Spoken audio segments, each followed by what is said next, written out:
Ji, Assalamu alaikum, guys. I think we are kind of lagging behind a bit. So let's start. So we're gonna about to start our next session, which is predominantly on cellular therapies, CAR T cell as well as allogeneic bone marrow transplantation.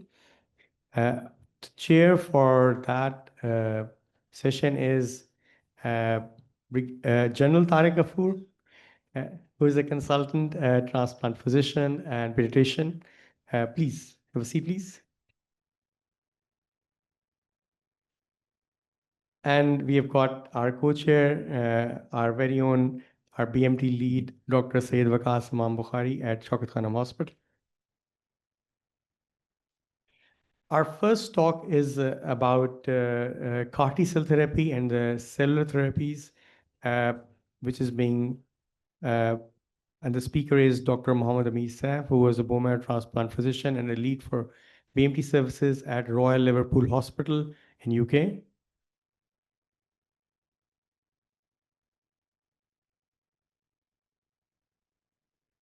Thank you very much for inviting me to do this talk today. My name is Mohammed Saif, and I'm Director of Bone Marrow Transplant and Cellular Therapy Program in Clatterbury Cancer Center in the United Kingdom.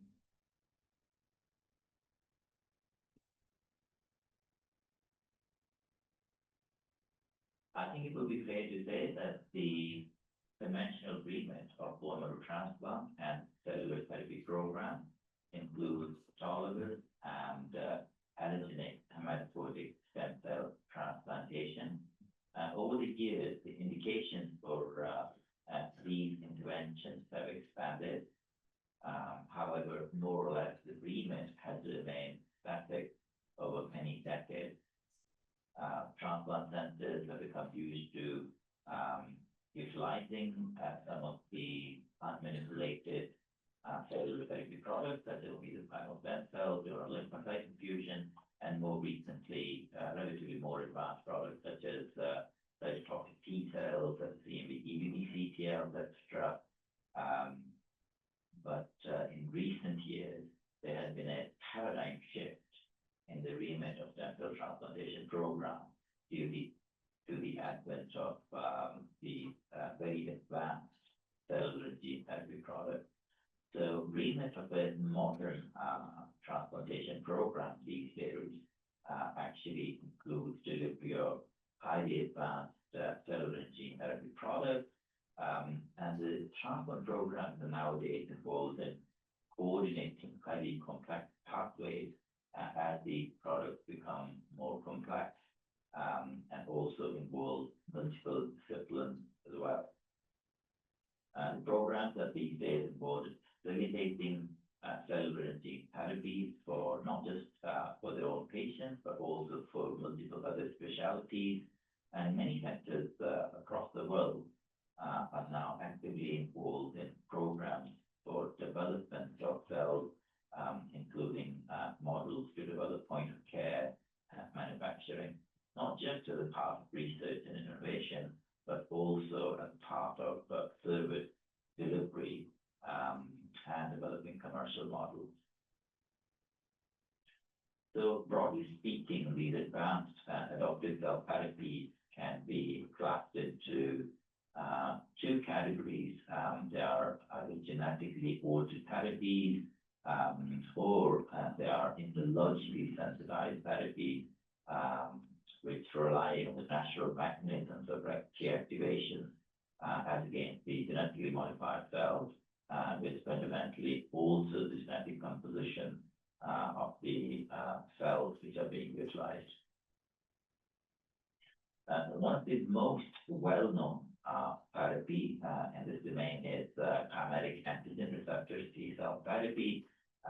So currently FDA-approved products which are being used in the developed world are second-generation CARs. But this area is very rapidly evolving with insertion of multiple intracellular domains and also more advanced forms of CARs, both fifth-generation CARs, which have transgenes for differentiation, migration of those cells, and also they're able to alter the intracellular pathway as well. So when you're building a CAR T program, you have to obviously upscale your apheresis program and also your stem cell lab to be able to manipulate the raw ingredient for CAR T cell manufacture and also create a foolproof chain of custody for delivery of these cells to centralized manufacturing facility where CAR Ts are then manufactured and returned to the stem cell laboratory where they are stored, and the stem cell program is then able to deliver those following lymphodepletion therapy, and then able to manage all the complications that follow infusion of CAR T. These complications are profound. They're largely involve immune dysregulation and hyperinflammatory syndromes. But I think it's really important to emphasize that once you establish the tools to deliver this form of therapy, such as clinical tools, ICE4 systems, for example, and also all the diagnostic modalities that you require, all the management intervention that you may require, such as interleukin inhibition, closely done with the urologist, with your intensive care colleague, then essentially you have paved the way for developing a pathway for all sorts of therapies that will be coming your way. And I'll give you a few examples of that. At present, there are a number of FDA-approved products which are commercially available. In the United Kingdom, we have access to 4 of those for CD19 malignancies, largely non-Hodgkin lymphoma and acute lymphoblastic leukemia. Briensy was the most recent product which was introduced into clinical practice within the public health system. However, multiple myeloma CARs are still not available for use in the United Kingdom. And as you can see, while the list price of £300,000, £400,000 may be impossible to achieve in a country like Pakistan, it is also very difficult for a public health system such as National Health Service in the United Kingdom to afford this kind of product, and hence there is a drive towards moving to more to cheaper alternatives. So what is the future of CAR T? It is going to be introduced into solid tumors. Answer is highly likely. There are more than 400 clinical trials that are currently running as we speak.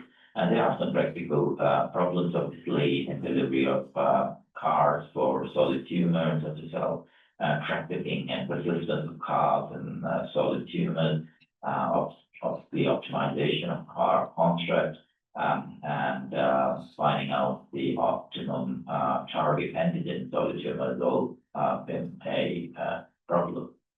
However, there are a number of products at various level of development, and CAR NKs are being trialed as we speak, but they have limitations, advantages, and disadvantages as well, which is beyond the remit of this talk due to the limited time that I have. So I will skip that part. And there are future potential indications, not just in hematological cancers and solid tumors. It's being trialed in a number of autoimmune disorders, fibrotic diseases, and senescent diseases.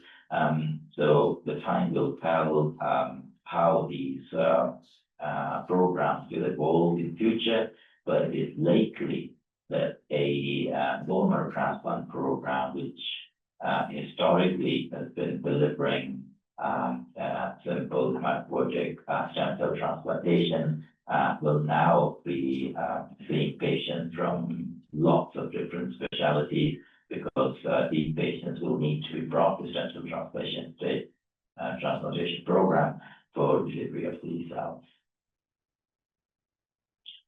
I think another really important area to emphasize is that any treatment which will be based on hematopoietic progenitor cell based gene therapy will need to be delivered by a bone marrow transplantation program because it uses essentially the same platform that has been developed by bone marrow transplantation program and by the CAR T delivery centers. So what are different options are available at the moment? So we've got the FDA-approved product, which is Casgevy. It's a CRISPR-Cas9 based genetically modified HPC product, essentially which reactivates fetal hemoglobin. There's another product which has been withdrawn from United Kingdom approval process. So it's not expected that that will become available in the UK future. However, Casgevy has now been approved in the United Kingdom. In September 2024, it was approved for use in transfusion-dependent thalassemia. In February earlier this year, it was approved for use in sickle cell disease. Again, I'm highlighting the price tag here, which is approximately 1.65 million per patient, whilst a limited number of patients in the United Kingdom and more the developed countries will be able to have this treatment at that cost. It will be impossible to deliver these therapies in developing countries. So I think it's really important, what I emphasized earlier in the presentation, that these countries develop their own programs and they not only look at delivering these products, but also look at potentially manufacturing and developing these products for use. So this just is a pathway of delivery of Casgevy, and it will seem strikingly similar to what the transplantation programs are already doing. So same or similar specs essentially. So we look at the eligibility of patients, then they go through mobilization of cells following growth factor for administration. Once that's been successful, with apheresis, based on a stringent chain of custody, those products are then sent to the central manufacturing facility, and then they're received back in the stem cell transplantation program, stem cell laboratory. Patients receive conditioning, which is busulfan based with PK monitoring, and then the cells are infused and then patients are closely monitored. Again, the same facility that every transplantation program would have developed if you've got through the process of autologous transplantation and CAR T delivery. So is that the only indication? The reality is that the hematopoietic progenitor cell-based gene therapy can also be used in other areas. I will give you an example of metabolic disorders. So we all know that in metabolic disorders, the bone marrow transplant can be effective because from a normal donor, when the stem cell transplant is given to the recipient, regular endothelial cells, macrophages, which are derived from the normal hematopoiesis from the donor, are able to engraft within the tissues of the recipient, where by a phenomenon of cross-correction, they're able to correct the cells in their vicinity by delivering the enzymes which are deficient in those tissues and the recipient cells. Now, if you're able to do a hematopoietic progenitor cell-based transplantation by overexpressing that gene, then you will be able to achieve supraphysiological levels of enzymes, not peripherally, but also within the tissue by transplantation of those metabolic progenitor cell-based derived cells within these patients. And that can lead to more effective clearance of the damaged tissue and improvement in the phenotype of the disease. So this was developed in Manchester, so where I was based. My colleagues Fiona, Alex, and Anna initially built a preclinical model, and then about 10 years later, the patients are currently undergoing HPC-based gene therapy in Sanfilippo syndrome. The further data is still awaited as a relatively recent development. However, it follows the same principle of HPC-based administration that we follow in our patients, where we do HPC-based treatment for hemoglobinopathies. This is another example, just to give you what is on the horizon. So we're involved in this open label phase 1 or 2 multi-center study of RTX-001. So essentially, this is a CD14 positive transfected macrophage. Transfected with B9 and IL-10. Essentially, what happens is the patients go through the same pathway that I've already described. So these patients undergo a freezes process. The cells are separated and sent to a centralized lab for transfection, and they're returned to the laboratory and infused back into the patient. And these macrophages are then capable of reducing inflammation and also the reverse of the fibrosis that happen in advanced cirrhotic patients. So these trials currently undergoing, and the preliminary data appears to be very promising. So what are other products that are likely to be introduced in not too distant future? There's plenty of experience using EPP and CMV-CTL, so I wouldn't dwell on that. One area that I would like to kind of discuss and talk about today is tumor-infiltrated lymphocytes. So lifileucel is one of the leading products in this field. We are currently preparing our center for imminent approval of lifileucel in the United Kingdom. As you know, this has already been FDA approved. Lifileucel is a tumor-infiltrative lymphocyte therapy. Essentially, what you do is to take the tissue from advanced metastatic melanoma patients, that is the malignant tissue, and then you extract the lymphocytes. Those lymphocytes are then identified and separated as cytotoxic cells against the tumor. They have been expanded and returned back to the central laboratory, where they're stored. The patients undergo intensive lymphodepletion, and then the patients receive these tumor-infiltrative lymphocytes. Preliminary data has been fairly reassuring, with a median duration of response of 36.5 months in the pivotal C-144 and 01 study, and a median overall survival of 13.9 months, which was essentially the basis of approval within FDA, soon to be rolled out for use in the United Kingdom. So this is a pathway. Again, the transplant program and the MD program across the world will be familiar with these. However, the pathways are becoming increasingly complex. For example, in TIL therapy, you have surgical team involved, so initial assessment of patients undertaken by a team of surgeons, cellular therapy consultants, as well as the oncologist.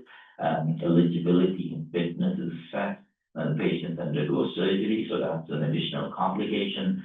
Cells are sent to manufacturing facilities, where after expansion they are returned back to the stem cell laboratory. We're expecting that by early next year, this treatment will become widely available for use in patients in the United Kingdom. There are other indications by way of this treatment as well, not just confined to melanoma patients, and this is likely to be a rapidly expanding indication. Very briefly, double negative T cells, again, very promising results in the preliminary studies of acute myeloid leukemia. Essentially, these can be used, these immunologically sensitized cells taken from the patient or from the donor, a third-party double negative T cells. These are allogeneic products, so these are not autologous products.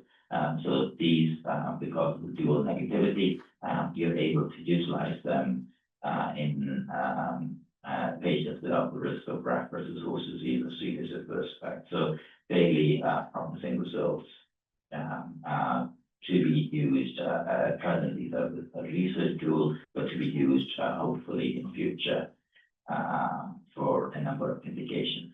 Many transplant programs that involve in cell manufacturing, there are decentralized models which are being introduced now because the centralized production is very, very expensive. So in decentralized model, many centers will be producing their own products, either in collaboration with the industry as a part of their decentralization program, or many centers are utilizing their own or planning to utilize their own constructs, which they will be developing at their own facility by using closed programs such as Prodigy, Khanum. This is just an example of a 7-day workflow. These are very feasible. They are not very challenging to develop, but they do require a number of some element of investment, a number of disciplines to come together, invest in upskilling and delivering these products within various models that are in use. For example, in Spain, multiple centers are utilizing their own point of care products rather than using very expensive commercially available products. So in summary, modern transplantation programs have very broad remit. They are delivering rapidly increasing number of cellular therapy products across specialties, which has led to reasonably complex pathways that are being established within these programs. In many HPC-based gene therapies, not just for hematological, but also non-hematological disorders. The role of transplantation program these days is also to facilitate gene therapy for other specialties. And I think for a country like Pakistan, it will be crucial to develop in-house product or point of care manufacturing models to bring the cost down for these countries to be able to deliver these products to their patients. And the transplantation program to be able to facilitate and support other specialties for their own indications for stem cell and gene therapies. Thank you very much.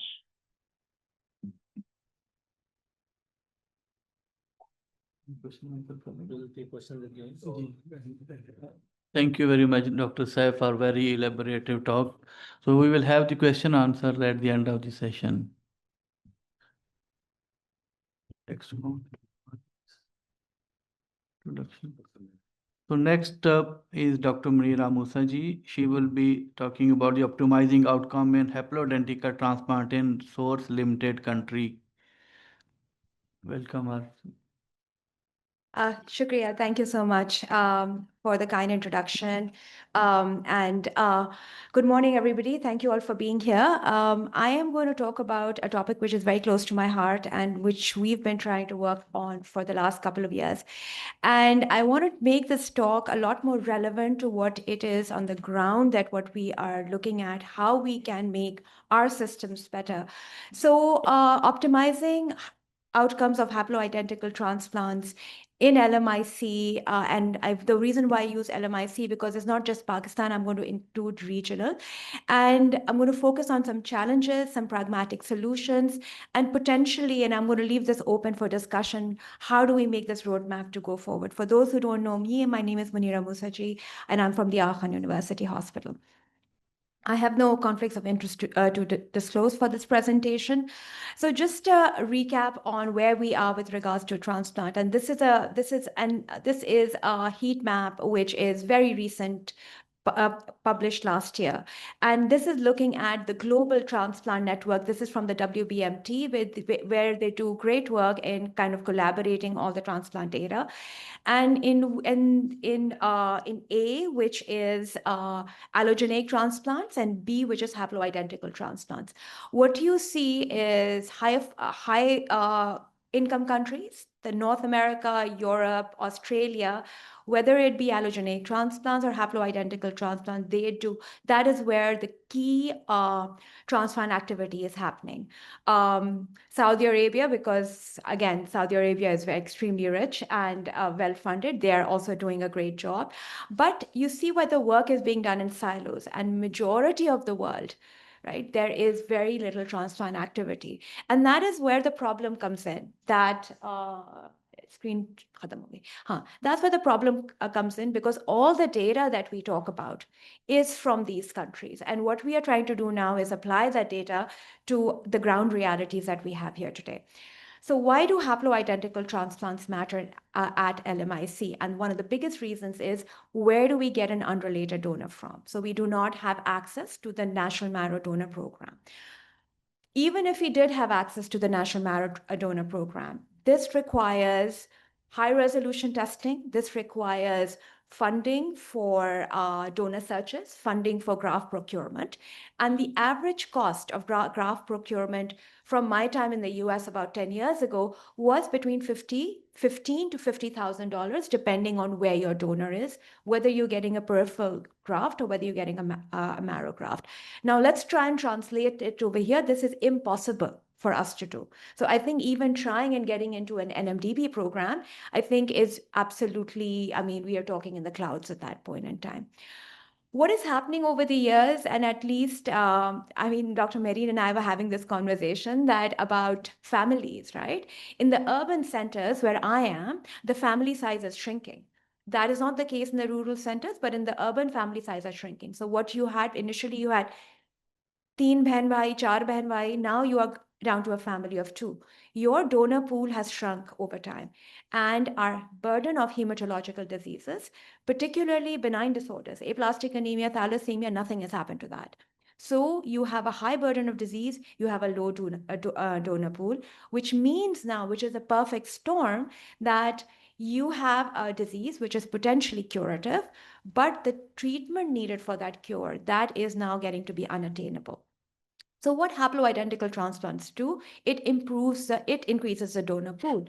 If you do your donor searches well, then almost everybody is going to have a donor. So the question really is that, now let's look at the data, that are haploidentical transplants, how do they compare with what is the standard of care, which is a matched sibling donor? And the studies are all over the place. And I'm going to show you both, right? And I'm going to let you all decide which ones are what. So this is a large study. This is a Chinese study in which they looked at over 1,000 patients, and most of these patients were adult patients. They were patients with both malignant and some benign hematological disorders, and they all had ATG as conditioning in their preconditioning protocol for graft versus host disease.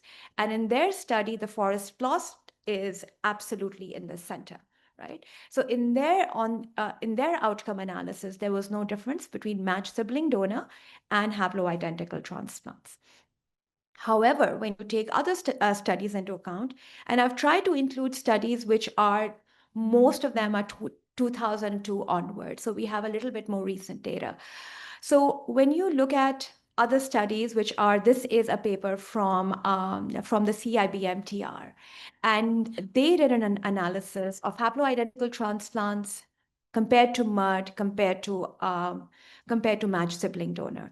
So the question is, how do they compare? So some of the key parameters, what somebody's afraid for regarding haploidentical transplants is graft versus host disease. And in the era of post-transplant cyclophosphamide, that's really is, and that has been repeated time and time again, that has become almost equal in all circumstances. So as we look at over here, that the rate of graft versus host disease, I don't know if you can see it. Can you guys see the red spot somewhere?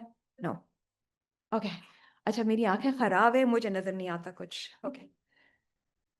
Yeah, okay.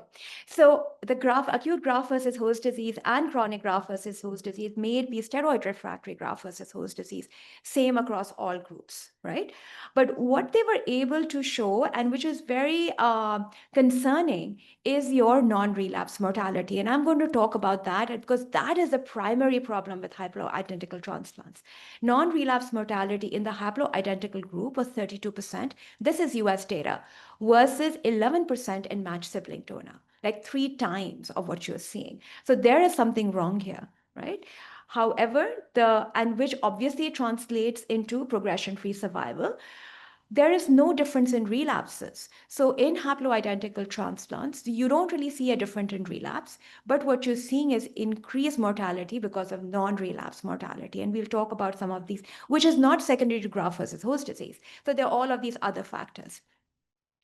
Again, so meta-analysis looking at combination of all of the studies and all of this data put together. This is just a graphical representation that I wanted to bring up, reiterating the same point that non-relapse mortality is the kicker here, in which all studies, irrespective, is showing a higher degree of non-relapse mortality with haploidentical transplants. Okay, so this has led to the ASTCT coming up with guidelines with regards to who is the appropriate donor. This was a paper that just came out in 2025. And this is the US-based guidelines. And obviously we can look at it, how we can apply it here. We all know this, that, you do your HLA typing, typically 5 alleles, 6 alleles. We do at AKU, we do all of this. Then when you have a matched sibling donor, that's the way to go. That's a non-brainer. Everybody knows about it. We don't have unrelated donor as a source, so we can all skip all of this. So if we don't have a matched sibling donor, we are automatically moving to your alternative donor, which is which for us is going to be a haploidentical. But even in North America or in where these guidelines were made, haploidentical donor is not your preferred donor. It is matched sibling donor, unrelated donor, followed by alternative donors, which is haploidentical. So switching gears, and let's just talk about how haplotransplants have performed in the LMIC countries, right? And this is the data from a single center in India that has been doing haplotransplants for over 10 years. And they published their 10-year data. And what they looked at, the 2-year overall survival was 54%, which is very similar to the data published by MD Anderson. But what they were able to show was, and I thought this was very interesting, but what they were able to show, and they did a time analysis from much earlier, which was, let's see, from 2010 to 2013, to more recent. And with the changes in their techniques, and unfortunately in this paper, they did not really go into a lot of changes what they did. They talked about better antibiotic prophylaxis, CMV monitoring, but they were able to dramatically improve what the outcomes were in haploidentical transplants. So this is something that they were able to show, and this is something, I mean, at least it is heartening to see. Okay. So Brazil, again, an LMIC country, great data because they actually do this on a registry. So they have a registry of this, of all transplants. And they were able to take out about 600 patients from their registry, compared matched sibling donors, unrelated donors, and haploidentical transplants. All of them were malignant hematology. And what they were able to show is something which is a little different, that according to them, their overall survival was pretty much similar across every group. So there's a lot of heterogeneity in the data that is being published. So where are we in Pakistan? And Natasha Ali published this from the Pakistan Bone Marrow Transplant Society Forum in 2023, and which she just gave an update on the transplant activity in Pakistan from 2021 and 2022. The green graph is where haploidentical transplants are. So it's still a very, very small piece of this pie. However, over the years, the pie has been slowly increasing over time. Okay. The data with haplo in Pakistan is next to none, right? So I was only able to pull up two studies, one from the AFBMTC and one from AKU. AFBMTC study looked at about 44 patients, and the overall survival was 50%. Graft versus host disease free survival was 36%.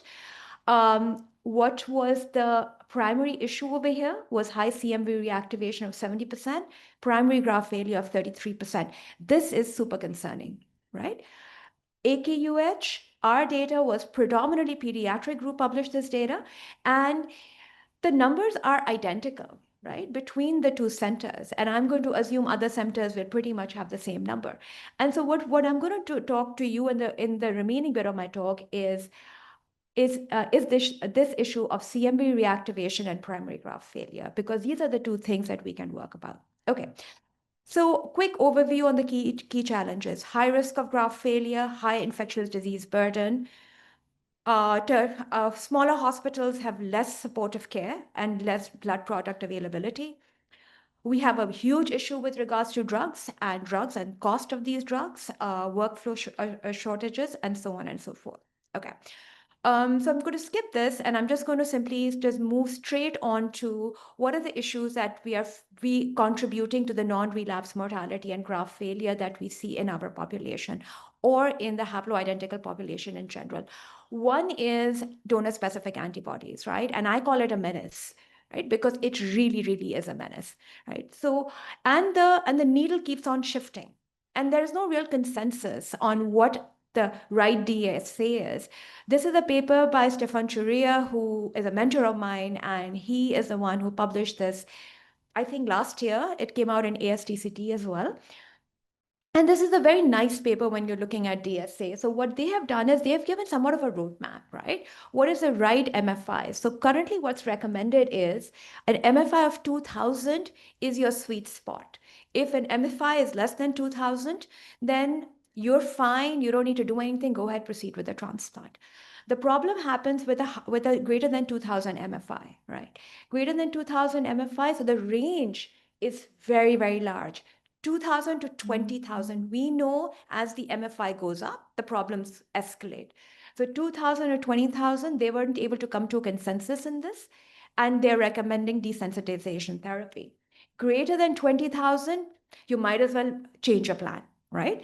And the desensitization protocol that I've listed down here, and which is available when you and the link to the paper is also given. Okay. So the pitfalls really to consider is what is the ideal time to do a DSA? A lot of the times क्या होता है कि transplant preparation के वक्त DSA check हो रहा होता है. And that can be 2 months, 3 months ahead. That DSA is going to change, right? Because the patient's still going to get the transplant. The patient's still going to have sensitization, right? So the ideal time to check it is 1 month before, right? That's logistically an issue because the turnaround time of the DSA is very long. Right? At our institution, when we do it, it takes 2.5 weeks. I check a PRA, then I will check a DSA. Mahina to wahi nikal gaya, right? So that is an issue. What do we do with a very high DSA, greater than 20,000? The immunoassays that we use, it's a solid immunoassay. The beads absorb a lot of the antibodies. So what you have is you might have a falsely low level titer. Okay. So you don't know what's going on. So anytime you see greater than 20,000, choose an alternative donor because it's not going to work.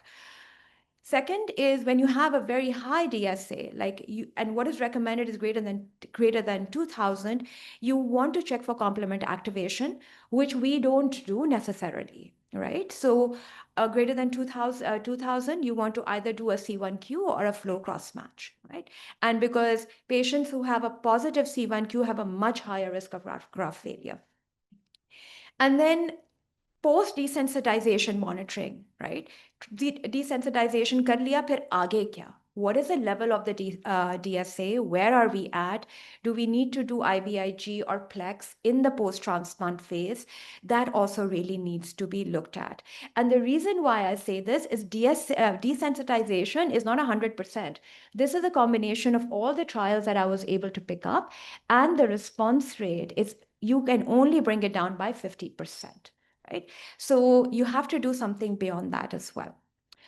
So the second thing that I wanted to talk about was T-cell replete haploidentical transplants, and PTCY is really what we need to do in LMIC.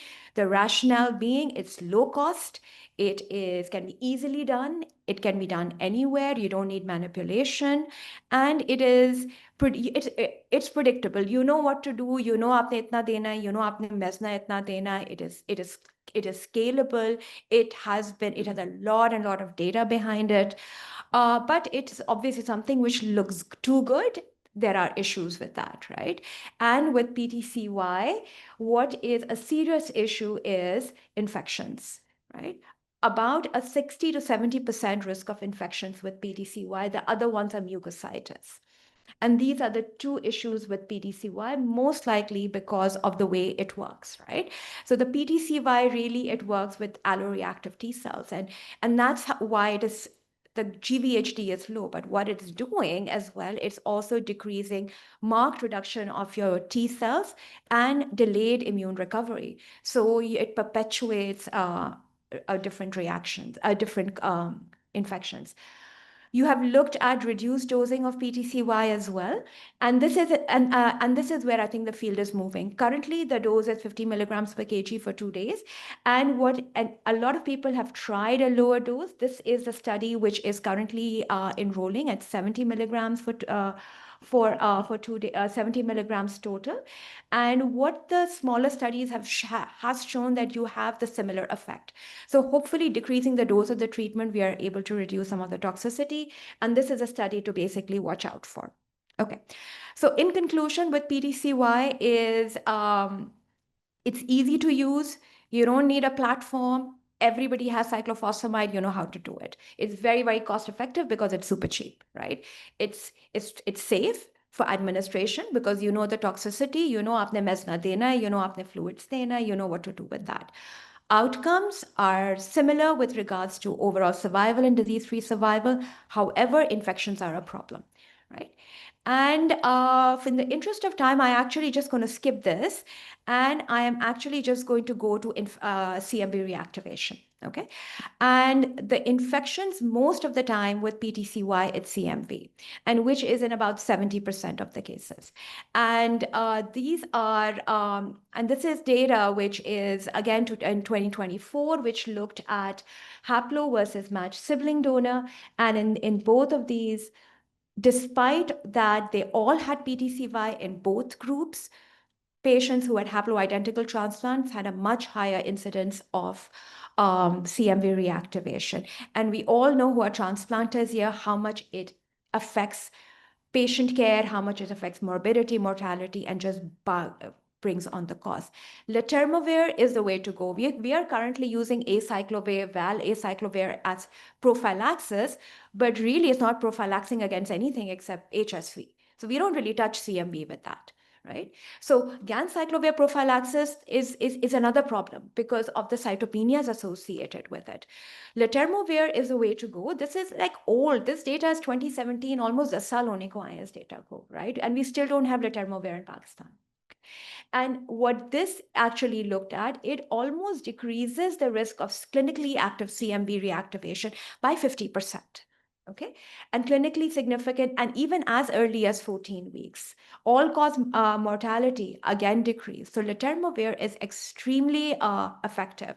I just came across one paper when I was doing this research that India has actually started manufacturing a locally made letermovir, which is currently in the process of getting biosimilar studies done. So hopefully, fingers crossed, we are able to become friends with them again and get that drug.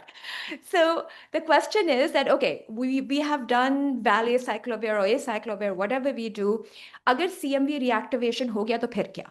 ठीक है?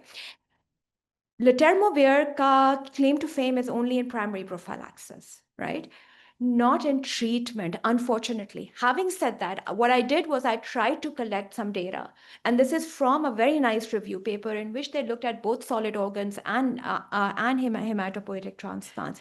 They were able to show some signal that even in patients who were treated with letermovir with active disease, they were able to decrease that viral load. Okay, so It probably does work, but it's all logistics now and what the companies do, because now in CMV reactivation, Mebervivir IV hai, and that is what has the monopoly in the system. Okay, so implications for a LMIC program. So what for CMV, what is to identify is high risk. हमारे पास हर patient high risk होगा. Bottom line ये है, because we all are CMV IgG positive, us, the patient and the donor. Okay. If you're using haploidentical transplant, you know your risk of activation is 70%. So high alert होना तो obviously ज़रूरी है. Preemptive monitoring and therapy, right? If you can't do anything, mixed more stringent monitoring techniques. At AKU, we do it once a week because of the way our CMV turnaround time is. And with regards to prophylaxis, if we can get letermovir, and for that few patients who can potentially afford a letermovir, let's talk about it, right? And work with the pharmaceutical industries to bring letermovir in as compassionate use program. हमने हर दवाई तो ले आए हैं, right? With our conversations with pharmaceutical industries. So I think bringing letermovir should also be talked about. Reduce immunosuppression as soon as possible when it's safe, right? And especially when patients have got no GVHD, bringing down your TAC level probably is going to be a lot better. Resource allocation for budgeting care and adaptation for more aggressive protocols. I think I'm out of time here, so I'm going to stop right here and we'll take questions whenever we do. Thank you very much, Dr. Munira. So I think we'll take questions at the end. Okay. Is that okay? Yeah. So we'll move on to our next speaker. So I'm pleased to invite Dr. Azhar Shafi. He's a consultant hematologist and a bone marrow transplant physician at Shifa International Hospital, Islamabad.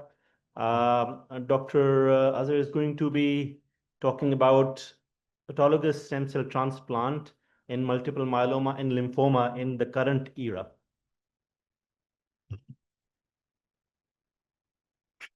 Bismillah ar-Rahman ar-Rahim. Thank you so much, Dr. Waqas and Dr. Usman and scientific committee for inviting me to come to Shaukat Khanum. It's always a pleasure to be in Lahore. So, as we know, hematopoietic stem cell transplant is a curative treatment for many malignant as well as many non-malignant disorders. And for some disorders, it is the only curative treatment available. So I have a lot to cover and the clock is already ticking. So myeloma itself, I think the role of autologous transplant in multiple myeloma, how do we justify it or not, would have covered this, but I have to cover both myeloma as well as lymphoma, so I'll be slightly quick. So first, where are we as far as myeloma is concerned and autologous transplant, especially with perspective of resource limited settings? So we start about, this is about 30 years back. You see New England Journal of Medicine, 1996. This is a paper by Mitchell et al. IFM group, randomized trial of autologous bone marrow transplant and chemotherapy in multiple myeloma, which clearly showed this is very important that we in that era did not have access to the current induction treatment available, which is IMiDs, the current IMiDs, the proteasome inhibitors. So this trial compared conventional chemotherapy versus high-dose melphalan, which is the standard of care, 200 milligram per meter square. And this showed that median OFS was 57 versus 44 months, and PFS was 31 versus 19 months. So this established autologous transplant as a standard of care.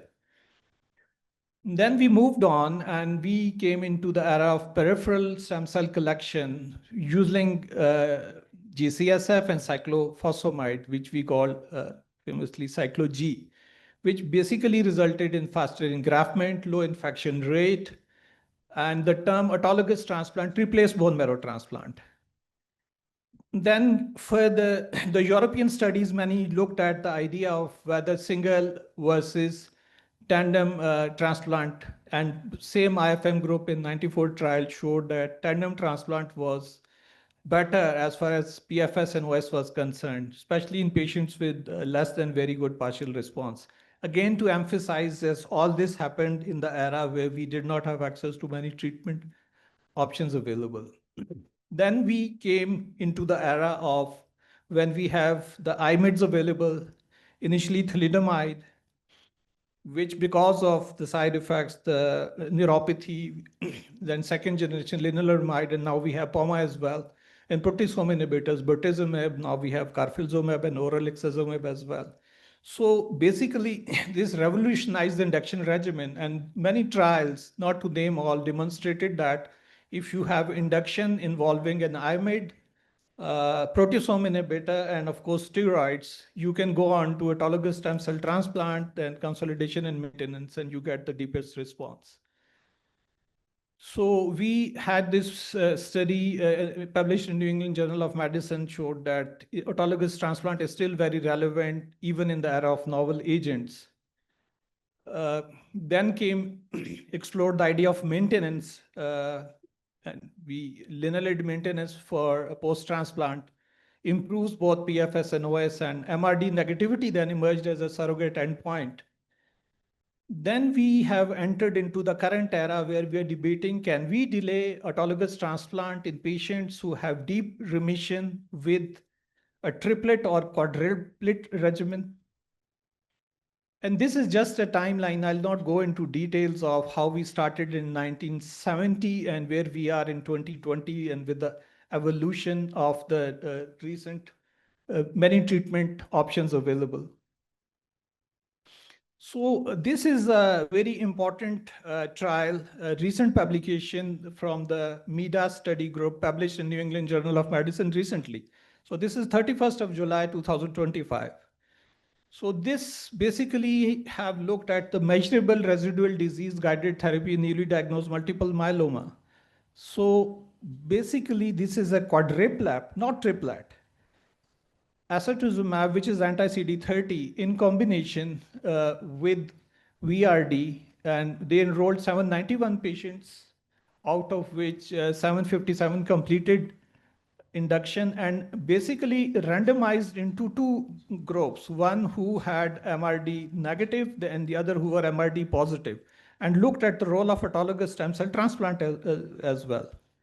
So you can see this, that MRD negative at 10 raised to power minus 6, autologous stem cell transplant or the quadruplet with ISA-KRD, similar, 73, 76%. Or before going on to the maintenance, this is one of the primary endpoint of the study was that what level of MRD negativity you achieve. So either with autologous transplant or without autologous transplant, it's almost the same. This shows the MRD negative status and transplant response in intention to treat population. So the take-home message conclusion from this study was that patients who were MRD negative after induction with the quadruplet, the percentage with the pre-maintenance MRD negative status was not higher with autologous transplant than with the quadruplet. Means that autologous transplant did not contribute much to patients who got a quadruplet and who became MRD negative. And patients who were MRD positive after induction, so the MRD negative status was not higher with a tandem transplant than with a single transplant. That's another look at it, that tandem transplant was not statistically superior. So I'll discuss that should this be a practice changing study in a in a resource limited settings or not, and how we should look at that.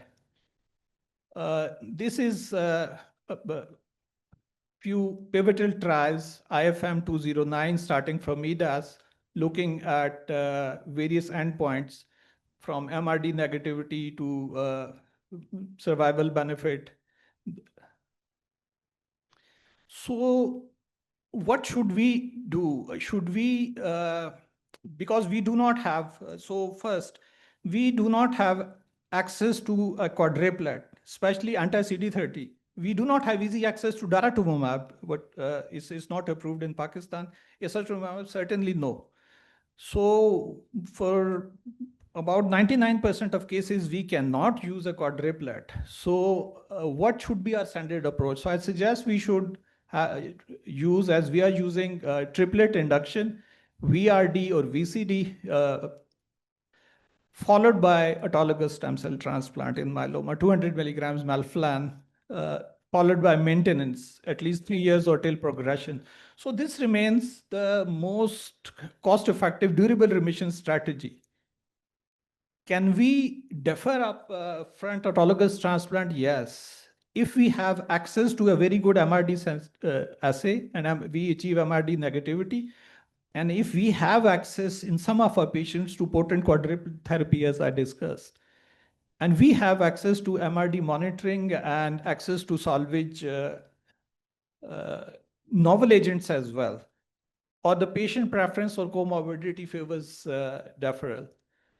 So basic guidance for resource limited settings should be that as we do not have access to quadruplet induction or standardized MRD assay, they are not widely available, in fact. So randomized evidence till to date still suggests that upfront autologous stem cell transplant is the most cost-effective intensification strategy for eligible patient. Why? Because it prolongs progression-free survival. It's a one-time procedure with non-resource use versus prolonged expensive maintenance and novel agents. We do not have access to most of novel agents. And another dilemma which we face in practice is our access to the salvage options. So I move on for the sake of time to role of autologous transplant in lymphoma. So as we see the maximum, this is the CIBMTR data, the maximum number of transplant allo versus autologous. So most number of transplant autologous done are basically for multiple myeloma or plasma cell dyscrasias, followed by non-Hodgkin's lymphoma, then Hodgkin's lymphoma. So bone marrow transplant, as Dr. Munira has also discussed previously, it could be autologous, syngeneic, allogenic. The focus of my talk is autologous and not to touch the rest. So what exactly is autologous transplant? The basic concept of autologous transplant is, first, of course, we put the patient in remission by some sort of salvage chemotherapy, which is not basically high-dose chemotherapy, it's not myeloablative. And then we go for stem cell harvest, which currently is the peripheral stem cell collection, followed by a conditioning regimen. Then there's a washout period and then stem cell infusion. So I'll discuss the preparative regimen and what's the basic purpose of it, but the bone marrow harvest was initially done, then the peripheral stem cell collection, in fact, replaced it because of it's more convenient, less side effects, no need for general anesthesia, and faster engraftment as well. So what exactly is the role of autologous transplant in lymphoma? So it delivers basically very high dose chemotherapy with associated acceptable transplant and non-transplant related mortality, although it can be associated with late lung, cardiac, and as well as hematological toxicity like MDS and AML. And in allo transplant, it's basically adds additional graft versus lymphoma effect, the GVL, what we say. But as we can see, the TRM autologous versus auto, there's a significant difference. The TRM, depending on many factors, the HCTI index, the comorbidities could be as high as 10 to 40%. And there are early and late complications as well. So what conditioning regimes we use? So this is basically all these conditioning regimes. The basic purpose is the anti-lymphoma effect. We use most commonly BEAM, which is BCNU, etoposide, RSC, and melphalan. and modification of bean, which is bendime, in which the BCNU is replaced by bendamustine, especially in patients who have restrictive lung disease, low DLCO. And we have thiotepa-based regimes as well. Important to mention that thiotepa, BCNU, and etoposide can cross the blood-brain barrier as well. So in CNS lymphoma, the conditioning we use is basically thiotepa-based. Stem cell source we have already discussed is usually peripheral, mobilized by either cyclo-G or GCSF with pralaxefor. Assessing suitability for stem cell transplant, usually we take into consideration age, less than 40 or more than 60 years, performance status, comorbidities, and there are various predictive models. So I'll just discuss the most common, which we use most commonly is HCT, specific comorbidity index, which takes into consideration all these variables, the age, arrhythmias, cardiac, the liver condition, all, and we score. Or basically, we score it into a low risk, intermediate, or high risk baseline, depending on all these variables. So transplant indications in lymphoma, what are the basic transplant indications? One, what is the standard of care, which is well-defined, randomized evidence is available. Clinical option, acceptable toxicity, but randomized evidence is not available, and developmental, and generally not recommended, and level of evidence 1, 2, or 3. So we move on. One of the most common indications in Hodgkin's lymphoma, in CR1, we do not do transplant.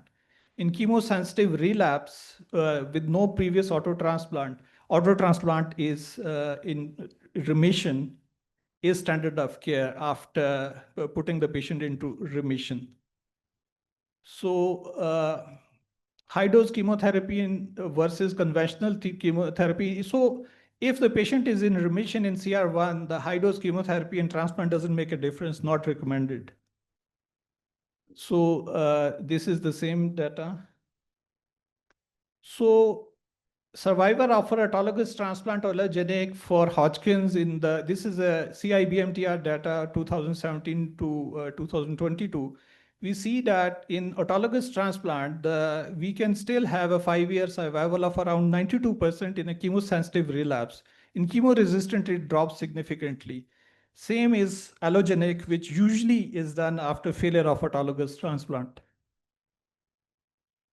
So this is what Dr. Munira has discussed, that if we do not have access to full match sibling, the haplotransplant basically has opened many new different options. So classical Hodgkin's lymphoma, 70 to 80% people are cured with frontline therapy. 10 to 20% people would relapse. For refractory disease, salvage therapy still can cure around 50% of people. And allotransplant is still an option in some people who relapse post-autologous transplant. So metabolic CR, which we do by PET, Duvel 1, 2, 3, is the key prognostic factor. Nodular lymphocytic predominant is only 5%, so it's not that common.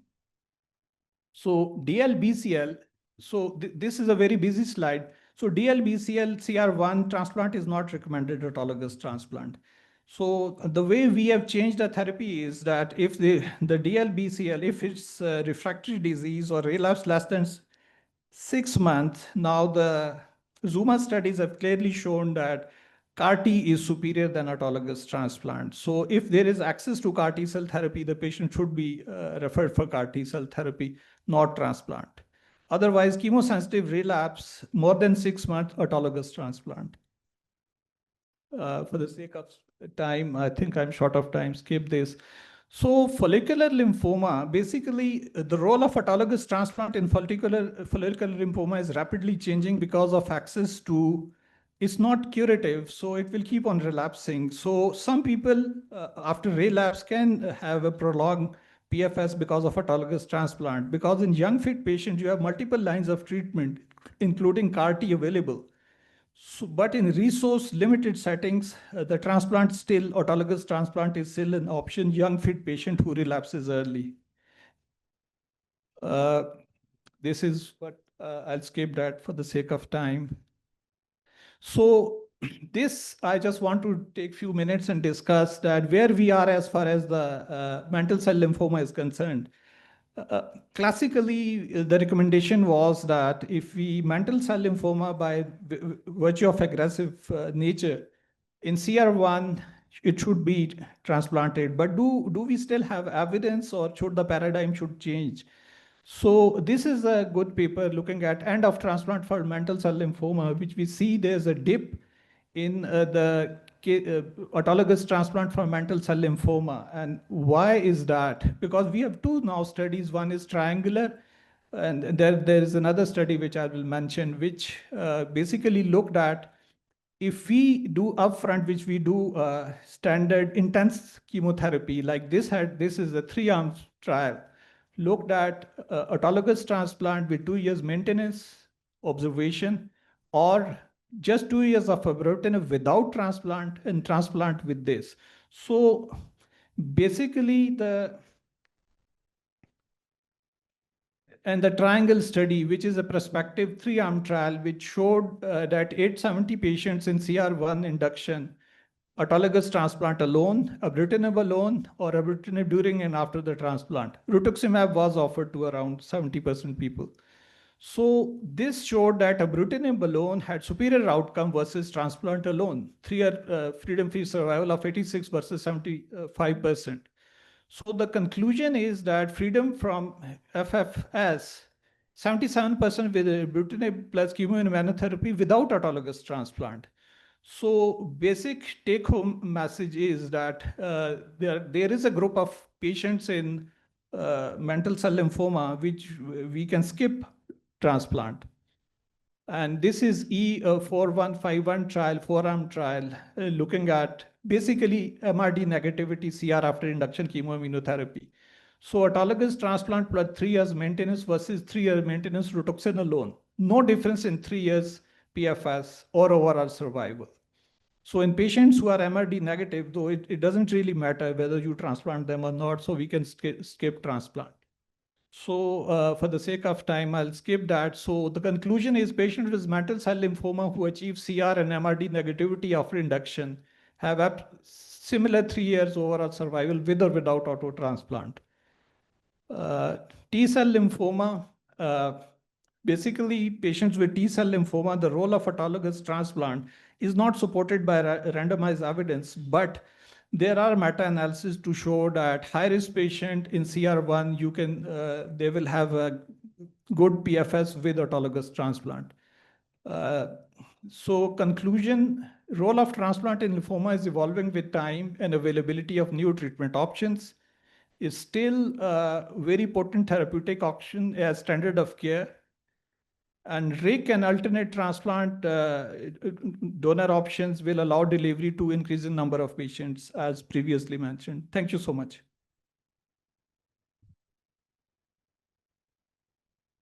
Thank you, Dr. Azhar. We'll take questions at the end, and we'll move on to our final talk.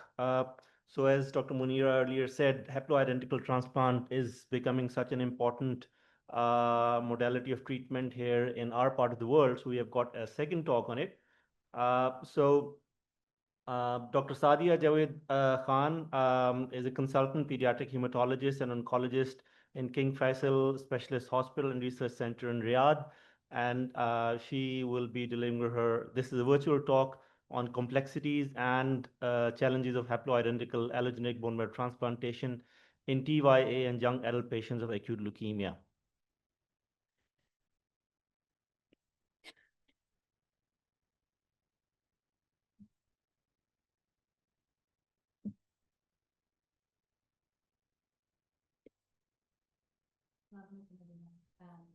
Thank you for the invitation to the Shaukat Symposium.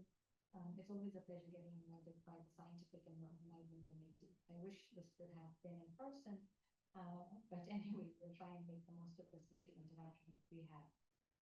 So without further ado, with the disclosure that I am a pediatric oncologist and pediatric transplanter, and this has been a lab session, we will try to see, where our experiences overlap and what can we learn from each other. Now, the way I'm going to structure this presentation is we're going to talk about haploidentical, because that was the request from the scientific committee to talk about haploidentical transplant in the pediatric and the adolescent population. So we'll talk about the concept of haploidentical, the PGSI platform that we're using for haploidentical, the indications, the complications, and the efficacy of a haploidentical transplant. So that's how the flow is going to be. So in today's day and age, right, when we have access to guides and we have access to cars, where does haploidentical transplant come into play? So we all know that not all of us, not all patients have access to immunotherapy and CAR T cell consolidation. But even those who do have access to that, sometimes you do relapse after, or you do need to consolidate with a definitive allogeneic transplant. And that's where, you look towards your donor. What's your donor? For pediatric populations, maybe a third of the children will find a donor amongst their siblings. But for the rest of them, we either have to look at the blood registry, you can look at the blood registry, or the third option, which is now becoming more popular, is looking at a haploidentical pair, right?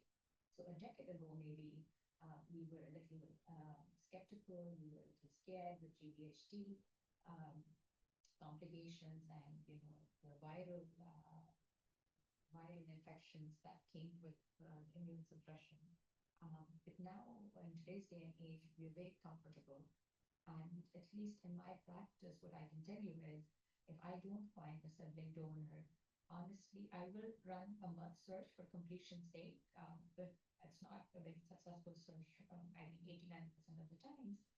And I do resort to a mother or a father because they've already been typed when we started the process of treating leukemia. So all I need to do is get infection clearance and a few, GA clearances or cardiac clearances, depending on their age and medical conditions. Now, what's the concept of haploidentical transplant, right? So all of us at any given time will have a haploidentical donor available in our families, be it our parents when we were younger and when we had healthier parents, because remember, the age and the medical condition also comes into play when you look at the CD34 count that you're going to have and potential for good engraftment, right? So this is beyond the scope of the presentation, but you can go ahead and look.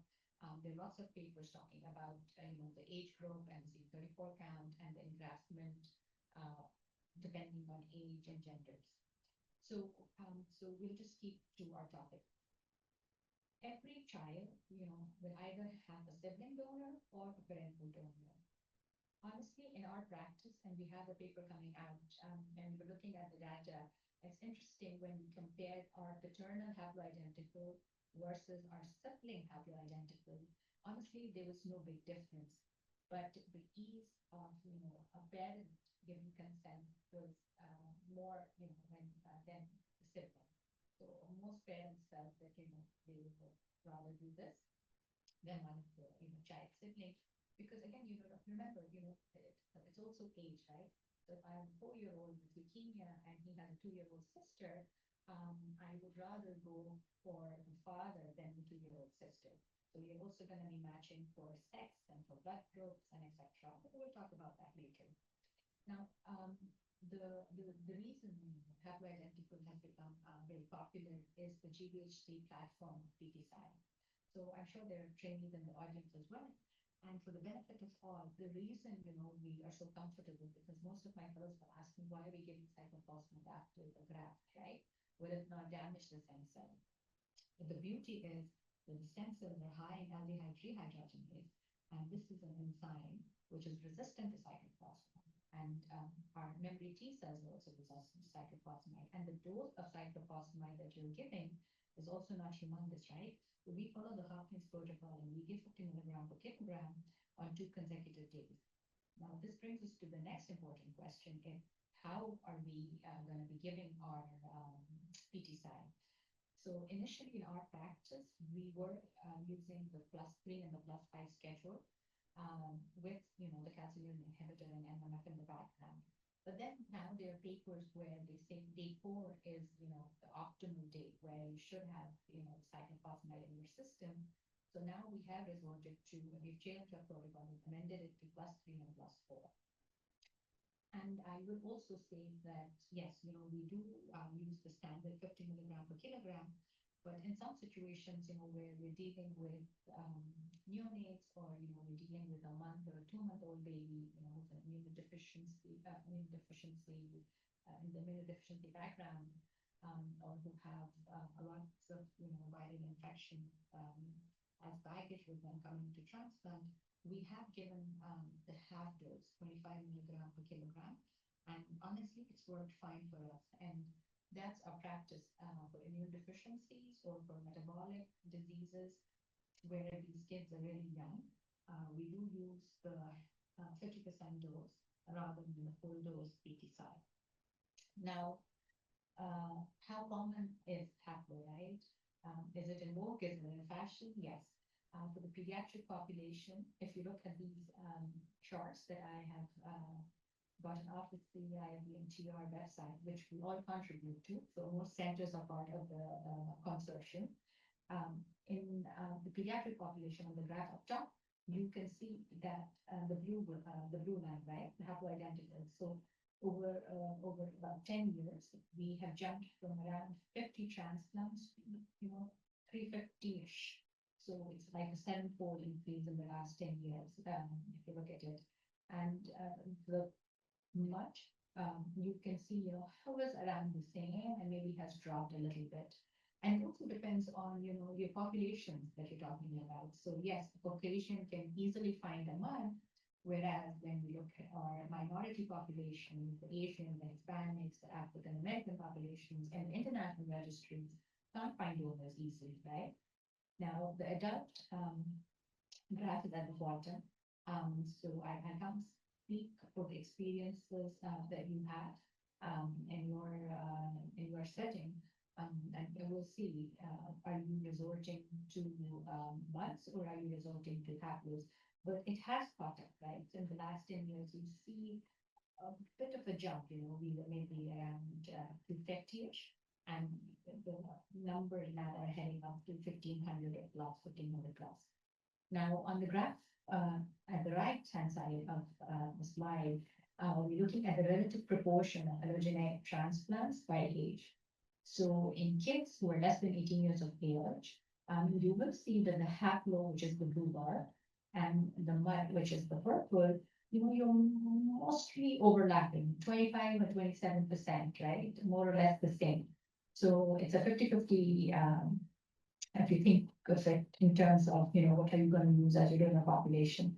Of course, if you have a match or a match related, that's the best option for you. And if you move to the young adult population, again, the trend is more towards a mud. Probably most countries are finding donors in the international registries, but the haplo has been steady in there. So indications for transplant. So at least, in our leukemia scenarios, right? With the B cell, we're pretty good now with our CAR T cells. And usually if the burden of disease is minimum, we tend to go for a CAR T cell therapy or a transplant, given the low toxicity profile. But I don't, I think unfortunate or fortunate, we will also publish our data. Our B cell aplasia is not lasting that long. So most of our relapses are happening within a year, actually within the 6-month, the 12-month bracket. So in our practice, what we have done is we have resorted to a consolidated allogeneic transplant at 6 months post-CAR T cell. So that, we tend to keep that remission response intact. But and I think the adults have more CAR T options for lymphomas, for myelomas, And for pediatrics, we're pretty limited there. So we tend to resort to an allogeneic transplant for most of our NDS, AML, refractory ALLs. And the graph below, again, I've gotten them off the CIBMTR website. On the left-hand side, you can see the indications for the adult population. So it's mostly the plasma cell disorders and multiple myelomas, followed by the AMLs. On the contrary, in kids, the less than 18-year-old population, it's basically acute leukemias, be it ALL or AML, but also, the aplastics, the sicklers, the thalassaemics, the immunodeficiency kids. There are lots of indications for allogeneic transplants. And honestly, I think we have used haploidenticals for all entities, except for Fanconi, where we are still dabbling and we don't have vast experiences, but we're still trying to build our repertoire with haploidentical and Fanconi syndrome. But for all the rest, we are pretty comfortable using haploidentical donors. Now, how do we select a donor, right? So if you have a partial match amongst, your relatives, great. So for parents also, because where I practice, we have a lot of consanguinity. So even if I find a father who's a 7 on 8 or an 8 on 10, we will still treat him or a mother. We will still treat them as a 5 on 10 haploidentical with the same protocol conditioning and the same PTCI GHD prophylaxis platform.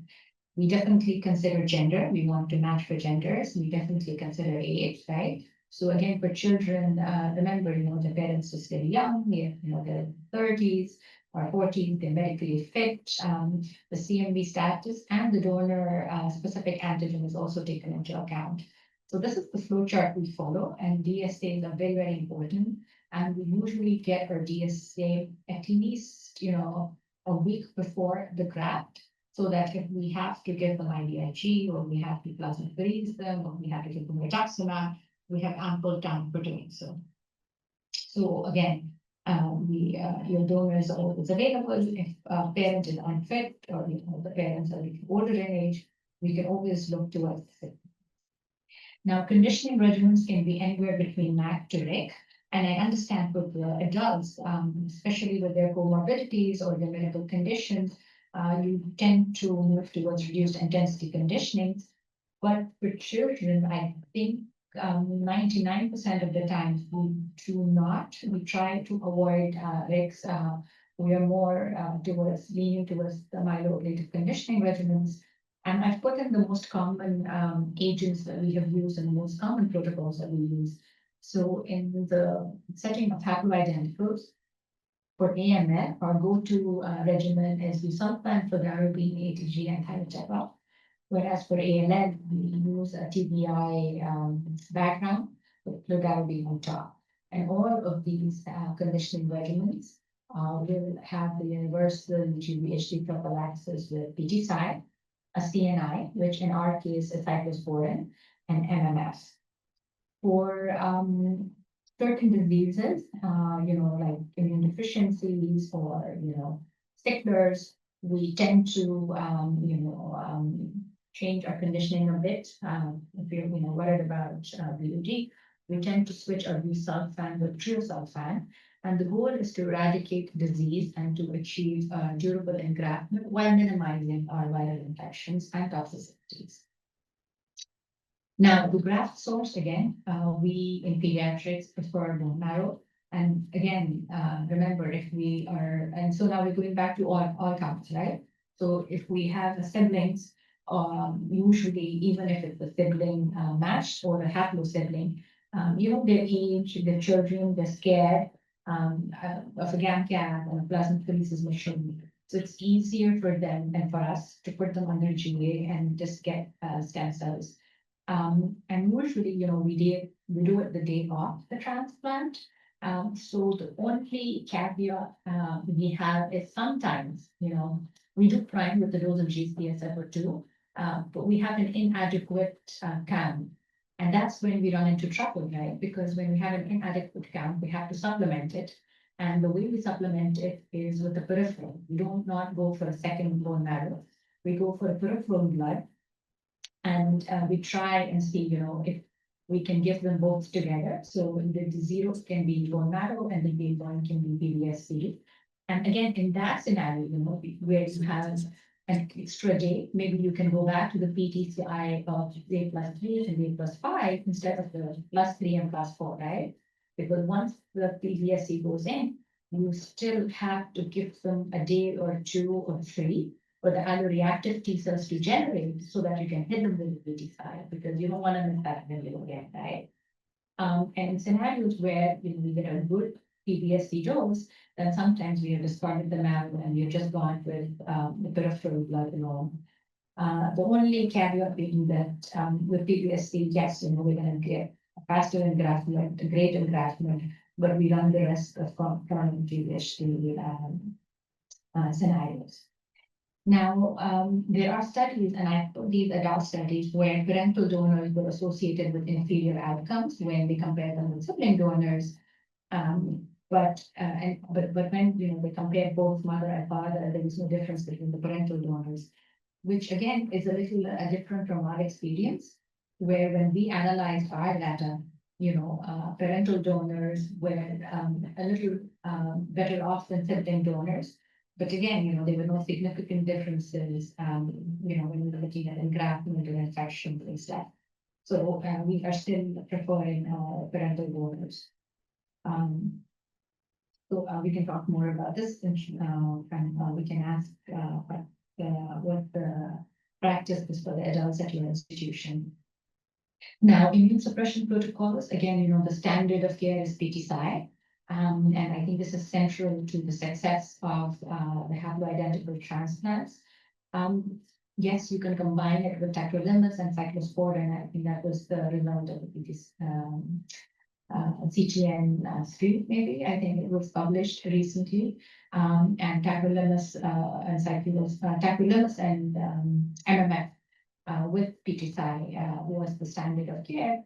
But for REs, we see less of this with cyclosporin. So we have resorted to cyclosporin, MMF, and PTCI. We do not taper immune suppression before 6 months. But there are papers out there where it says that you can taper immune suppression by 3 months. But in our practice, we're a little more cautious, and we'd like to err on the side of safety. So for all haploidenticals, we continue immune suppression for 6 months, if no GVHD or more. If there are concerns of skin, but again, we really have to balance the GVHD risk with the graft versus leukemia effect. And honestly, there are some papers where, yes, the GVL, the T cell number that you need for GVL effect is way lesser than the T cell numbers that you would need for GVHD. So we have also incorporated ATG in our practice. So we do use some distal ATG with PTCI, and it seems to take care of chronic GVHD for us as well. Now, engraftment and immune reconstitution. So honestly, there have not been a lot of delayed engraftments. We're pretty happy. We fall in that 3-week window for neutrophil, and we fall in that 4 to 5 week window for platelet recovery. And then, we always have GCSF, we have romplastin, TPO, any medications that you can help with engraftment. The issue, honestly, is the complications, right, that you're going to face after engraftment.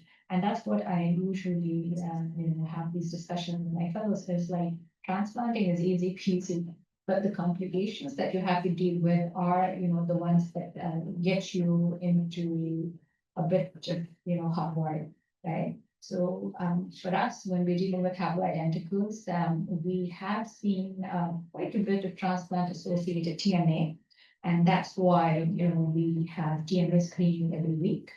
We send for urine, we send for complements, LDH and peripheral blood. And we also run the risk of, because remember, with haploidentical, you are immune suppressing them for about 6 months versus a 3-month for a sibling. And so we do see quite a bit of BK hemorrhagic cystitis, and we have these CMV viremias that have to be treated. I think half our cases go on to again cyclophosphamide and foscarnet. But again, we're working on getting the dermal because at least for the adult studies, I think the standard of care now for adult transplants, and now there's a study in Nature where it's also the standard of care for pediatric transplants for the first 100 days. So we're trying to get it approved at our institution to decrease the CMV viremia load. It's been shown to go, the reactivation can go down from 30% to 3%, which would be awesome, right? Because again, all these medications, we viral ganciclovir, run the risk of nephrotoxicity, latent form graft, and etc. Now, for graft versus host disease, I think we are maybe we need to catch up to the adults because the adults are using the beaten side even in the mud and the match related settings, right? So these again are grafts. I know the CIPMGR consortium. They have a lot of data from a lot of countries and a lot of institutions. So it's always good to look at cumulative numbers. So in the pediatric population, our go-to, again, we're very comfortable with calcineurin inhibitors and methotrexate in the MASH-related setting. But if you look at the adults, they're moving away, and I wouldn't say moving away drastically, but definitely they're incorporating the PT-Psy even in the MASH-related settings. So I think that's still a debate, right? Whether you're going to get the bang for the buck when you have related donors, would you have enough T cell reactivity, that your PT-Psy can work on the same level that it would work in a haploidentical setting? Now, the graft versus leukemia effect, again, I think we spoke about that. The number of T cells you need for GBL is way less than the number of T cells that you need GVHD. So PT-Psy is still very good and you're not compromising on your GBL. I think it still works for us. I know I'm going a little overboard. I'm so sorry, but I think we're nearly ending our presentation. So complications, again, as we said, CMV, we see a lot of CMV, we see a lot of BK, hemorrhagic cystitis. And again, letermovir, foscarnet, ganciclovir. We use a lot of cidofovir for our BK hemorrhagic cystitis. And sometimes, it's used both for BK as well as CMV. Fungal infection, so everyone stays on voriconazole prophylaxis while they are on immunosuppression for, again, 6 months or more if needed. Veno-occlusive disease, is common more in our non-malignant population, right? In our thalassemics, in our slifters, in our familial HLH, hemophagocytic lymphohistiocytosis. So that is a special population where we switch our busulfan to treosulfan, and then we keep low threshold for defibrotide. We have stopped giving defibrotide prophylaxis after the paper on VOD. So it's still, we're not using it as standard prophylaxis, but for treatment, yes, we do, and we keep a very low threshold for the non-malignant hematologic populations. Again, you have to have awesome supportive care and infection control because remember, you're going to be immune suppressing them heavily and for long periods of time. Outcomes for us, again, are pretty good, I put in the number 65 to 80%, but I think we do very well for our non-malignant populations for sure, right? Our HLHs, our sicklers, our thalassemics, even with a chimera, they do pretty well and they have very good survivals. But we do get into trouble with our malignant leukemias, where most of the times what hurts us is relapse, right? So apart from the relapse of disease, if that was taken out of the equation, I think your haplos do as well as your MUDs. Now, comparison, so this is another short slide where, yes, siblings have the best historical outcomes, but honestly, for us, our haplos are as good for our marks.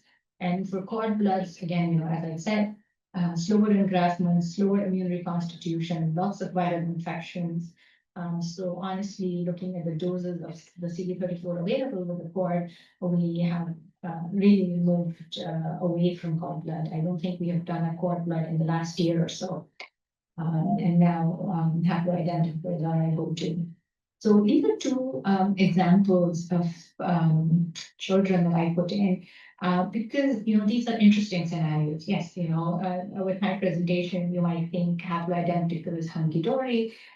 It's a walk in the park, but the issue comes up with relapses, or the issue comes up with these scenarios, where they have engrafted yet they relapse.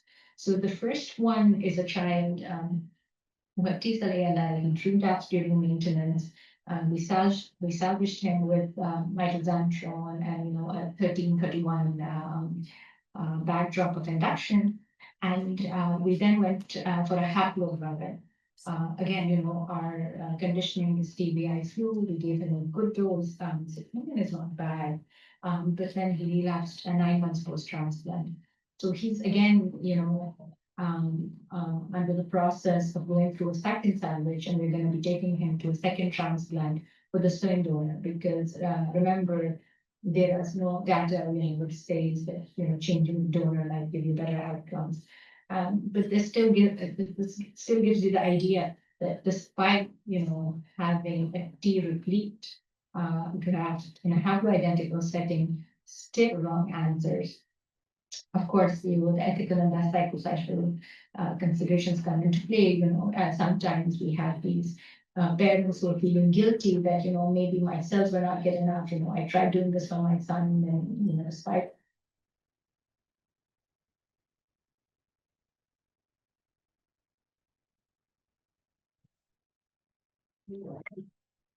I think in short of time, so I think we will move on to the Q&A session now. We have, do we have speakers, the virtual ones as well online?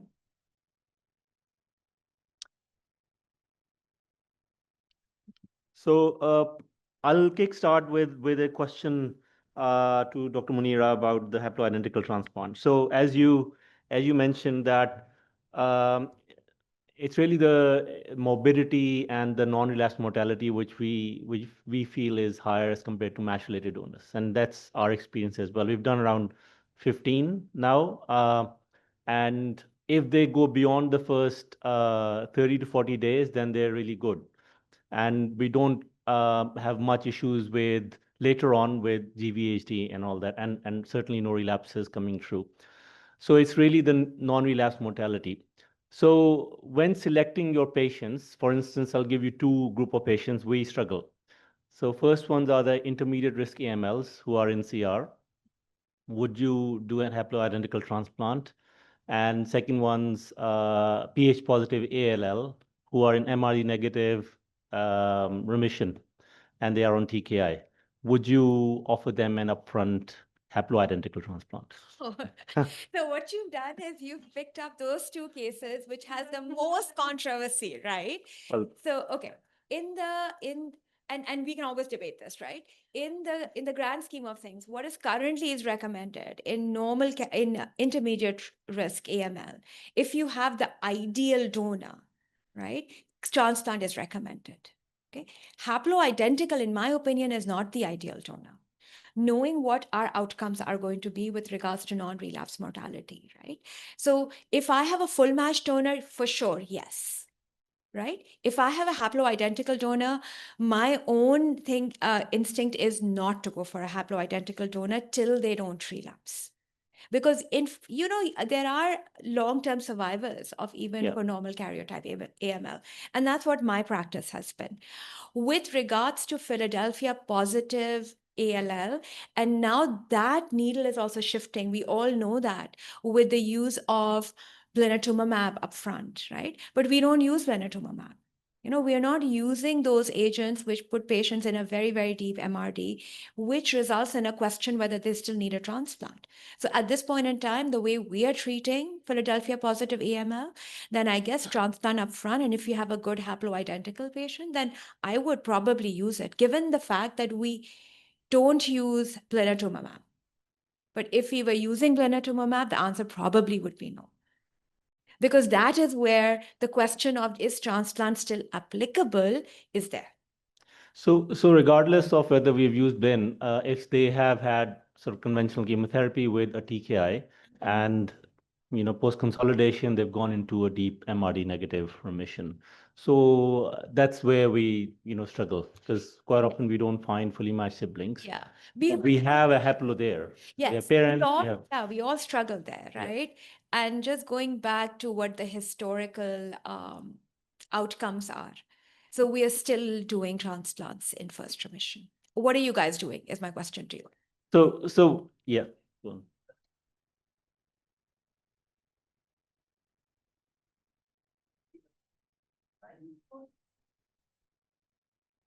Well,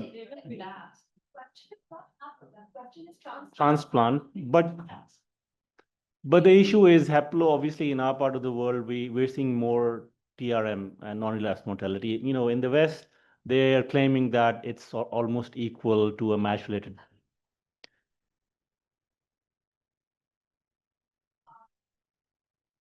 So if there's for example, if there's one of those patients who are late relapses, you can't really, haplo's not is too good for it.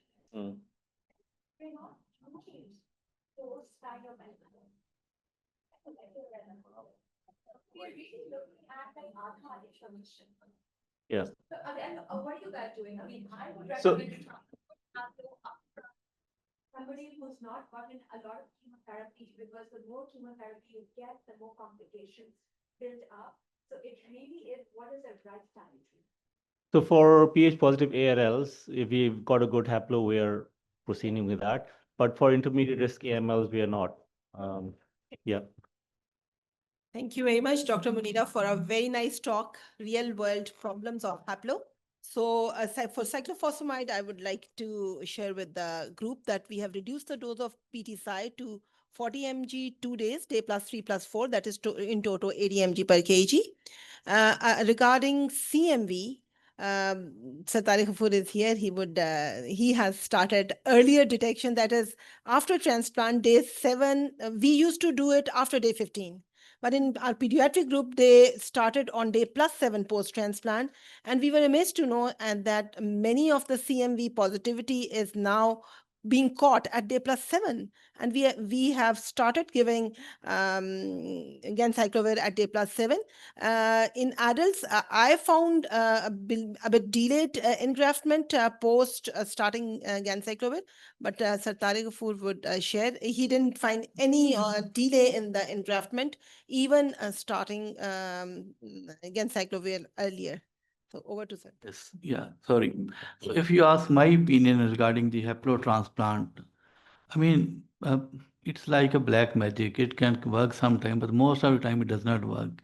So we have stopped doing haplotransplant in pediatric aplastic anemia for last 2-3 years now, because the primary graft failure was the major reason, and second is the CMV. So we are seeing CMV even in the thalassaemic patient with the back sibling donor transplant, and we are treating with the, though it's very, encouraging result with the oral Valgan cyclovir, and they clear within 2 weeks and time. But still we are seeing the graft rejection because of, most likely because of the combination of CMV plus Valgan cyclovir, because the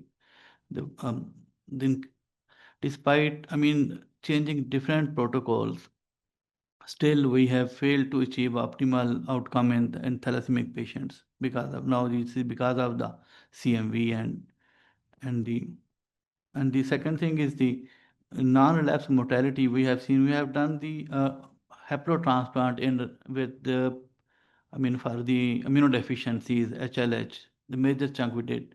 But recently we have seen almost, initially our results were 80% or more than 80% overall survival and disease-free survival. But recently it decreased to 50%, less than 50%. So yes, but so I don't know what can be the reason, because sometimes we were using this thymoglobulins, but later on we found out that probably the temperature was not, cold chain was not maintained, and it was ineffective. So that remains a very major problem for Pakistan. So we can't basically rely on which medicine is the proper medicine, which is not optimal. Thank you. Another question, Munira, you mentioned about the DSA, 2,000 to 20,000. So that is a bigger range. What we have seen in our practice, anybody having 7 to 8,000 MFI doesn't do well even with desensitization. I completely agree, and that's the thing that I talked about. कि वो जो intermediate का range डाला था ना, वो तो was 2,000 to 20,000. बहुत ज़्यादा है. So currently what is, and when you kind of look at a lot of the other data, it is the best benefit of desensitization and really comes in when the MFI is between 2 and 10. I think आप 10 से ऊपर चलते हुए चले आते हो, so the desensitization doesn't work as well because the protocols will only decrease it by 50%. So if you decrease it by 50%, so if you start out with 18,000, you'll still be 9,000. Right. What I actually didn't point out on my table, and I've sent you my presentation as well, that in at least Stefan's paper, which was the largest MD Anderson study, if you decrease the MFI to 5,000 and below, they did not have any issues with engraftment. MFI between 5,000 and 10,000, the engraftment was about 90%. And the MFI above 10,000, the engraftment was 50%. So I think the sweet spot is 10,000 and below. And what do you prefer for desensitization? All three, IVIG, rituximab, and plasmapheresis? You can't imagine how expensive that is. But if you're going to do it, do all of it.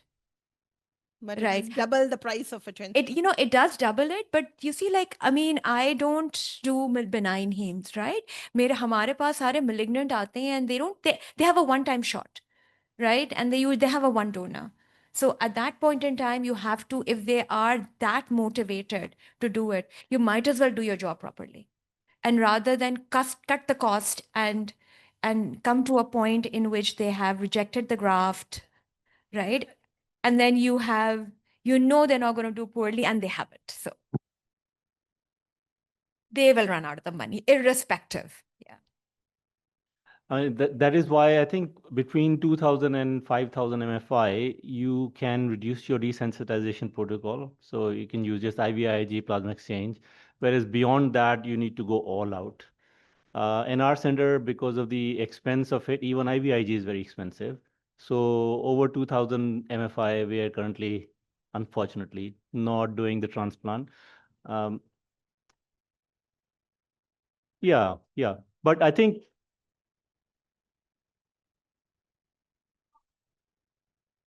Yeah. But I think this sort of up to 5,000 MFI, if you can get away with just Plex and IVIG, then it's worth going for a Heplo in that setting. Plus higher MFIs, especially over 10,000, you should also be able to do the complement fixation test, because if that is also positive, then that's a definite no. And I don't know whether you guys are doing it. We don't have access to that. Right.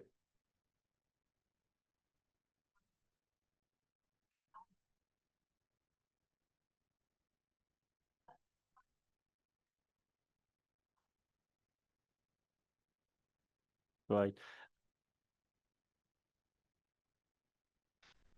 So we have Dr. Sadia as well online. We can ask her experience as well about desensitization and in haploidentical transplant. Hi, thank you. Can you hear me? I think she was on earlier on. Any other question? My question is from ma'am. A 25-year-old patient of AML acute myeloid leukemia का जो 25-year-old patient हमारे पास अगर कोई आता है और वो उसके जो एक पेरेंट है उसका वो भी एक identical ideal HLA match donor है और उसका जो सिबलिंग भी है वो भी एक HLA मैच्ड आइडेंटिकल डोनर है and considering the risk of both GVHD infection and overall survival, what would be the most probable donor for a 25-year-old patient who's got an ideal HLA parent and a sibling? A sibling is more preferable or a parent? Okay. उसका बाप तो haplo ही होगा ना, देखें वो phenotypically तो match होगा लेकिन जीनोटिपिकली मैच नहीं होगा, जितने भी होंगे मैम, लेकिन टेक्निकली तो वो हैप्लो ही है ना।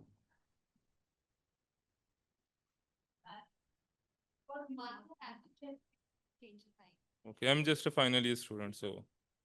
Ask that question to understand, right? इसमें जो होता prefer younger donor prefer, right?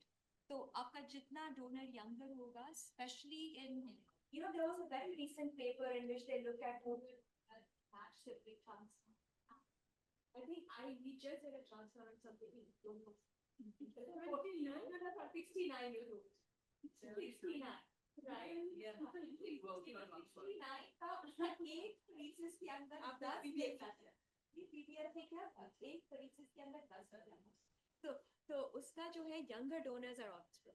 And if India gets letermovir, how would it decrease the risk of patients in first remission? After first remission, how would it benefit our patients? If we get letermovir, we will decrease the risk of CMV reactivation. What the current data is to about 30%, right? And one of another thing that I found was really cool was that when you tracks के अंदर हम voriconazole देते हैं, you kind of dose adjust that. Even with letermovir, if you use either tacrolimus or cyclosporin, you can, instead of the 480 milligrams dose, you can use it to 40 milligrams. So वो हो जाता है. So there are creative ways to kind of do So we are getting towards the end of our session. Thanks, ma'am. Wonderful presentation by you. So I think we just need to check. Is Dr. Sadia, can you hear us? I can hear you. Okay, so I think Dr. Vakas had a question for you. Yeah, these were awesome talks. Thank you so much. I heard his question about the DSA, right? That was the thing? Yeah, DSA and desensitization therapy and your take on that. Yeah, so we ideally like to look at MFIs of less than 5,000. And if our C1q is negative, then we can get by with small doses of IVIG. Otherwise, we do give rituximab and plasmapheresis. And if we're more than 5,000, then we look at other, donors. And we have lots of siblings, so we can always switch our haplo donor to someone who has lesser DSA. And Dr. Sadi, you mentioned that did you say that you would prefer a parental haplo donor over a sibling? Yes, because in adult setting we still prefer sibling over the parents, and especially the mother.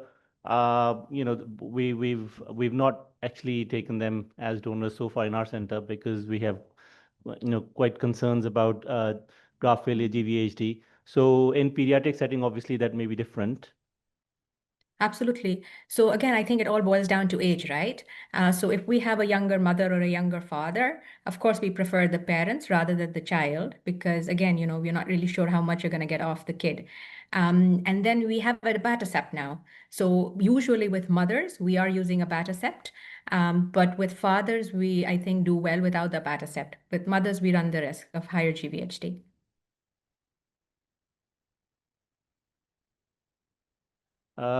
Any other questions from the audience? Yeah, I think we're all ready for lunch. Thank you very much. Thank you. Thank you.